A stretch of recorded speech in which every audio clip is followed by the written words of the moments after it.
Praise the Lord. आप सभी को जय मसीह की। आज हमारे बाइबल मनन का विषय है परमेश्वर का शब्द ही हमारे मार्ग में उजियाला है।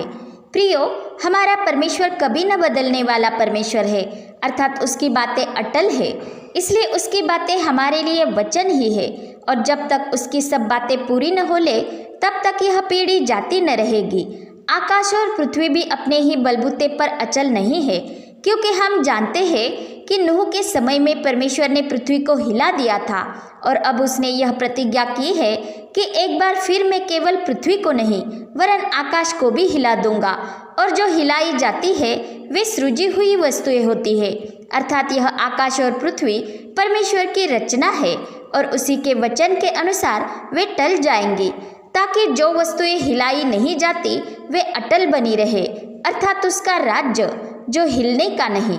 इसलिए प्रभु यीशु ने कहा कि आकाश और पृथ्वी टल जाएंगे परंतु मेरी बातें कभी न टलेंगी, क्योंकि हमारा प्रभु यीशु मसीह कल आज और युगानुयुग एक सा है। इसलिए मसीह के वचन हाँ में ही होते हैं और हम उसे आमीन कहते हैं, जिसके मायने यह है कि ऐसा ही हो। परंतु यह वचन हम में तब प्रभावशाली होते हैं जब हम उस सुसमाचार के सत्य वचन को सुनकर पवित्र आत्मा की अगुवाई में परमेश्वर के अनुग्रह की सच्चाई को जानते हैं कि सच में वह क्या है, और उस सत्य वचन पर विश्वास करते हुए हम प्रभु की सी चाल चलने लगते हैं और सच्चे मन से प्रभु यीशु मसीह पर विश्वास करते हुए चलते हैं और सब पवित्र लोगों से भी प्रेम रखते हैं, अर्थात हम में भाईचारे का प्रेम होता है। और तब ही ऐसे व्यक्ति का चाल चलन सुसमाचार के योग्य होता है और यह सुसमाचार का सत्य वचन जगत में भी फल लाता है और बढ़ता जाता है, क्योंकि हम देखते हैं कि झूठे प्रचारक परमेश्वर के वचन में मिलावट करते हैं, इसलिए कि वे अपने निज स्वार्थ को ही ढूंढते हैं और भेड़ों का भेष धारण करते हैं। इसलिए वे सच्चाई से परमेश्वर के अनुग्रह को नहीं समझ पाते और न ही पवित्र आत्मा का कोई स्थान उनके हृदय में होता है। इसलिए उनमें पवित्र आत्मा का फल नहीं दिखाई देता, वरन वे निकम्मा फल लाते हैं। इस कारण उनके मन में किसी के प्रति भी वह प्रेम नहीं पाया जाता जो परमेश्वर की ओर से है, और ऐसे लोग सत्य में नहीं चलते परंतु बकवाद की ओर भटक जाते हैं। और न ही वे प्रभु यीशु पर सच्चे मन से विश्वास करते हैं, क्योंकि शुद्ध मन, अच्छे विवेक और कपट रहित विश्वास से ही प्रेम उत्पन्न होता है, जिसका उनमें अभाव होता है। और हम जानते हैं कि कपट रहित विश्वास से ही, अर्थात सच्चे मन से किए गए पूरे विश्वास से ही यीशु के लहू के द्वारा हम अपने विवेक का दोष दूर करके देह को शुद्ध जल से धुलवाकर परमेश्वर के समीप जा सकते हैं, और तब ही हम में प्रेम उत्पन्न होता है, जो प्रेम परमेश्वर की ओर से है, क्योंकि पहले उसने हमसे प्रेम किया है, इसलिए हम प्रेम करते हैं और इस प्रेम के द्वारा ही वो हम में बना रहता है। इस कारण हमें सुसमाचार के सत्य वचन को विश्वास और प्रेम के साथ जो मसीह यीशु में है अपना आदर्श बनाकर उसे दृढ़ता से थामे रखना है, क्योंकि यही हमारी अच्छी धरोहर है जिसकी रखवाली हमें पवित्र आत्मा के द्वारा करनी है, जो पवित्र आत्मा हम में बसा हुआ है। क्योंकि हमने अपने कर्मों के द्वारा उद्धार नहीं पाया है, परंतु परमेश्वर ने अपनी मनसा और अपने सनातन अनुग्रह के कारण हमारा उद्धार किया है और पवित्र बुलाहट से हमें बुलाया है। और उसका वह सनातन अनुग्रह हमारे उद्धारकर्ता मसीह यीशु के प्रकट होने पर दृश्यमान हुआ है, जिसने मृत्यु का नाश किया और जीवन और अमरता को सुसमाचार के द्वारा प्रकाशमान कर दिया। इसलिए जो मसीह के सच्चे प्रचारक होते हैं वे कभी भी बुरी लालसा से या शरीर के अनुसार चलते हुए व्यर्थ घमंडी होकर प्रचार नहीं करते, जैसा कि झूठे प्रचारक करते हैं। झूठे प्रचारक मसीह के वचन पर आप ही दृढ़ बने नहीं रहते, उनकी बातों में हाँ हाँ और नहीं नहीं दोनों पाया जाता है, क्योंकि वे शरीर के अधीन होकर चंचल मन के द्वारा बातें करते हैं, पवित्र आत्मा की प्रेरणा से नहीं। वे परमेश्वर की आज्ञाओं को तुच्छ जानकर मनुष्यों की आज्ञाओं पर मन लगाते हैं, जो आज्ञाएं परमेश्वर के वचन के खिलाफ होती है, जिससे उनकी बुद्धि और विवेक दोनों अशुद्ध हो जाते हैं। इस कारण वे खरी शिक्षा से प्रचार नहीं करते और वे कहते हैं कि हम परमेश्वर को जानते हैं, पर अपने कामों से उसका इनकार करते हैं और आज्ञाभंजक ठहरते हैं और लोगों को भी विश्वास और सत्य से भटका देते हैं। परंतु सच्चे प्रचारक उन्हें उस ज्योति के पास लाते हैं जो जगत की ज्योति है, अर्थात हमारा प्रभु यीशु मसीह, और दुख उठाते हुए भी सुसमाचार प्रचार करते हैं। और वे निश्चय जानते हैं कि जिसकी हमने प्रतीति की है उसे तुच्छ जानकर अपनी ही बुद्धि से हम अपने धरोहर की रखवाली नहीं कर सकते हैं। प्रभु यीशु मसीह के द्वारा ही हमें सबके न्यायी परमेश्वर के समीप आकर उसकी वाणी सुनने का हिया हो गया है, क्योंकि अब हम उस सीने पर्वत के नीचे खड़े नहीं रहे हैं जिस पर्वत पर यहोवा बादल के अंधियारे में अग्नि में होकर अपनी प्रजा से भेंट करने के लिए उतरा था, ताकि वे पवित्र होकर अपने वस्त्र धोकर उसके समीप आए और उसका शब्द सुने। यहोवा का शब्द सुनकर मूसा तो पर्वत की चोटी पर चढ़ गया था, परंतु बाकी सब लोग उसका शब्द सुनकर कांपते हुए दूर खड़े हो गए और मूसा से यह विनती करने लगे कि तू ही हमसे बातें कर तो हम सुन सकेंगे, परंतु परमेश्वर हमसे बातें न करे, ऐसा न हो कि हम मर जाए। तब मूसा ने उनका ढाढ़स बंधाते हुए उनसे कहा, डरो मत, क्योंकि परमेश्वर इस निमित्त आया है कि तुम्हारी परीक्षा करे और उसका भय तुम्हारे मन में बना रहे कि तुम पाप न करो। तो भी वे लोग दूर ही खड़े रहे, क्योंकि वह आज्ञा उन लोगों के सहने से बाहर थी कि जो कोई उस पर्वत को हाथ से छुए और बाड़ा तोड़ के यहोवा के पास उसे देखने को घुसे तो वे नाश हो जाएंगे। इसलिए परमेश्वर ने उन्हें पूर्व ही सूचित करते हुए कहा था कि जो कोई उस पर्वत को हाथ से छुए तो वह निश्चय पत्थरवाह किया जाए, वह तीर से छेदा जाए, चाहे पशु हो या मनुष्य, वह जीवित न बचे। और वह दर्शन ऐसा डरावना था कि मूसा ने भी कहा था कि मैं बहुत डरता और कांपता हूँ,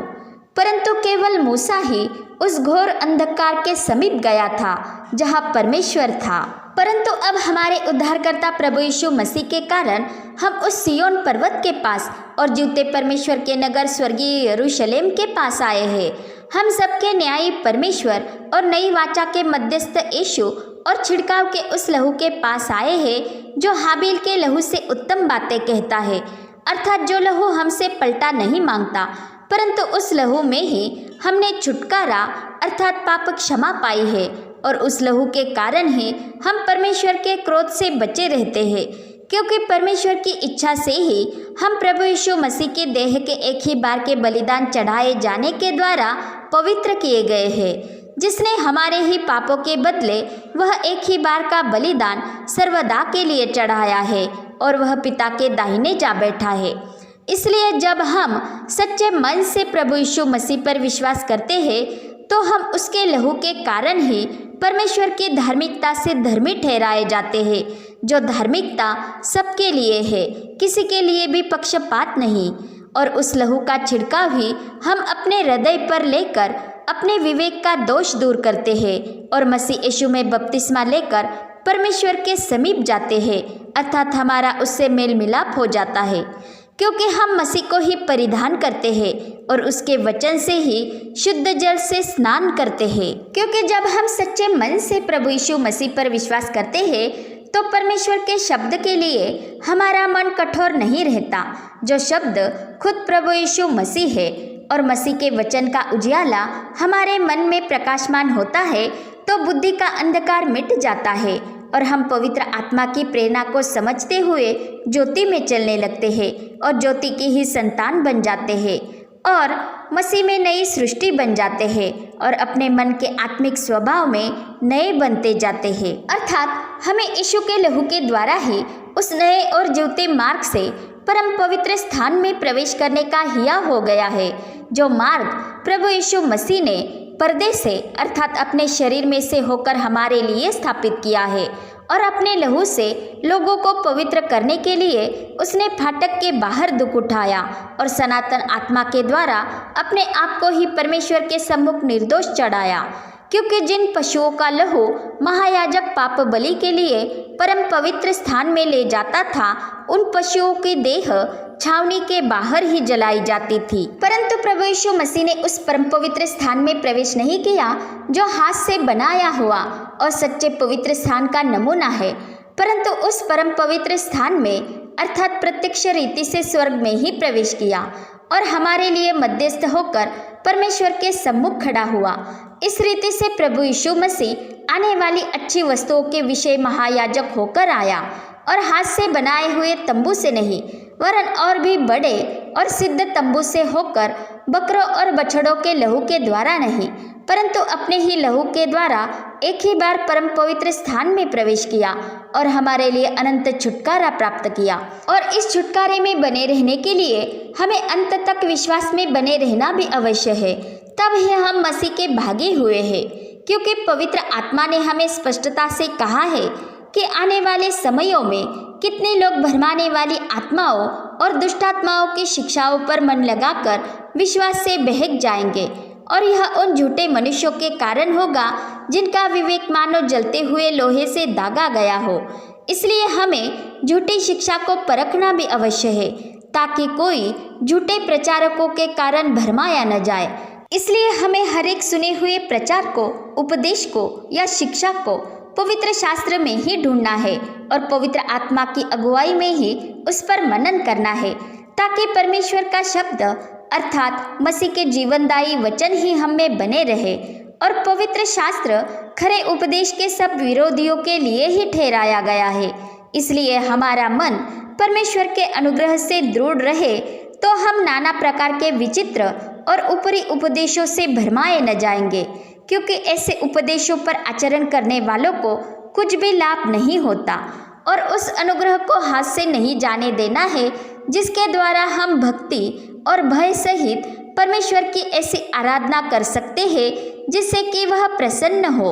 और हमें यह भी स्मरण रखना है कि यह अनुग्रह हम पर उसी परमेश्वर की ओर से हुआ है जो भस्म करने वाला अग्नि है, और उसका शब्द ही जो हमारे लिए वचन है, जो हमारे पाँव के लिए दीपक और मार्ग में उजियाला है। और उसका शब्द ही प्रभु यीशु मसीह है जो जगत का उजियाला है। वो ही मार्ग, सत्य और जीवन है। बिना उसके द्वारा कोई भी परमेश्वर के राज्य में प्रवेश नहीं कर सकता। पिता परमेश्वर का प्रेम, प्रभु यीशु मसीह का अनुग्रह और पवित्र आत्मा की सहभागिता हम सभी पर बनी रहे। आमीन।